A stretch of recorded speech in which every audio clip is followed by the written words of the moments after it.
Telugu Desam party గెలుస్తుందన్న సర్వేలు YCP గెలుస్తుందన్న అంటే exit polls అనేది ఎగ్జాక్ట్ పోల్స్ కాకుండా ఆంధ్రప్రదేశ్లో విపరీతంగా సర్వే సంస్థలు ఈ దఫా పుట్టుకొచ్చినాయి. వాళ్ళు ఇచ్చినటువంటి లెక్కల్లో తెలుగుదేశానికి అనుకూలం, ఇందాక వైసీపీకి అనుకూలని చెప్పాను, ఇది తెలుగుదేశానికి అనుకూలంగా చాణక్య స్ట్రాటజీస్ 114 నుంచి 125 టీడీపీ, వైఎస్ఆర్సీపీ 39 నుంచి 49, పీపుల్ పల్స్ 111 నుంచి 135 టీడీపీ, 45 నుంచి 60 YSRCP, pioneers poll strategies 144 TDP, 31 YSRCP, JBRSG 98 TDP, 73 YCP, pulse today 121 నుంచి 129 టీడీపీ, 45 నుంచి 54 YCP, smart poll survey 93 TDP, 82 YCP, Janmat polls మాత్రం 67 నుంచి 75 టీడీపీ అని ఇచ్చింది.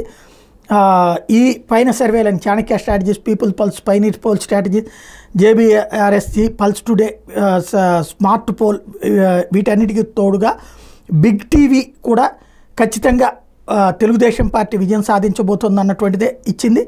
ఇందులో ప్రిజం ఏపీ సంబంధించి కూటమికి 110 సీట్లు వస్తాయి, వైసీపీకి 60 అని, రిపబ్లిక్ టీవీ లాంటి వాళ్ళది సరే అవి పక్కన పెడదాం. ఓవరాల్గా చూస్తే కేకే ఎగ్జిట్ పోల్స్ కూటమికి ఏకంగా 161, వైసీపీకి 14 సీట్లు వస్తాయి అన్నటువంటి అంచనా వేసింది.